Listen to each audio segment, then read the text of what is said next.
All right, stop me if you've heard this one before. Controversial fourth down decision making by Brandon Staley. Did the exact same thing last week where it's a fourth down and 1. He's currently at his own 34-yard line.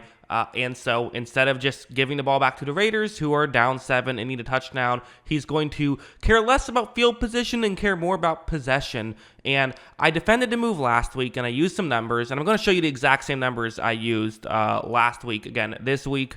Here are a couple of just base numbers to know going into this. So the conversion rate on a fourth down and 1 is 73%. And it's actually probably a little bit higher in this scenario because a lot of fourth and 1s are going to be at the goal line, but this one is obviously not. So it's actually a little higher than 73%. Whereas the other couple stats to note, just 22% of drives that start around where you would get the ball off of a punt would be around 22%, ending in touchdowns. And, when you're at the 25, it's around 45%. So that's the difference in terms of field position. That's how much field position matters. Of course, numbers a little bit off here because this is not at the 25, but it's the same thing. It actually means that it would be more advantageous to go for it here instead of less advantageous to do so. So if the Chargers go for it, there's a 73% chance that the Chargers convert and win.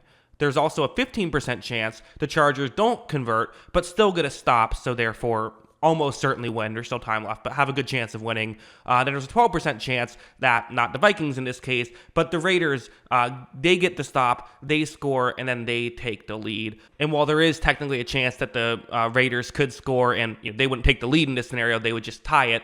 So there's definitely a chance that the Chargers would win. But again, let's forget about all that. Let's just say that if the Raiders score, they win. There's still an 88% chance if you go for it, the Chargers win here. Meanwhile, if you punt the ball away, it means that there is that 22% chance that again, in this scenario, Raiders score, and in this scenario, tie the game, meaning that you have a 78% chance to win outright. So, and the odds of overtime would be, it doesn't really change the fact here. So basically, it's about a 10% jump to go for it as opposed to punt here.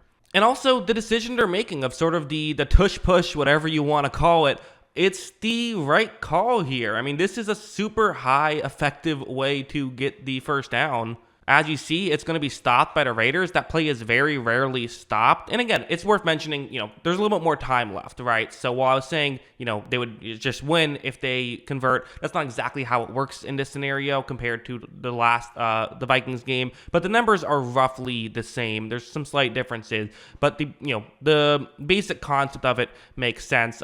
It basically gives you two chances to win. You can win by maintaining possession, or you can win by, getting a defensive stop, even with the field position. The Chargers would end up getting that defensive stop and would end up winning the game, much like last time. It's the defensive stop that ends up doing it. So Chargers have to work on their fourth down and 1 play calling, or maybe not even play calling, but play execution, I should say, for sure. But also at the same time, they're winning football games, and this is the right strategy. Sometimes you make the right call and it doesn't work out. That's what I think happened here.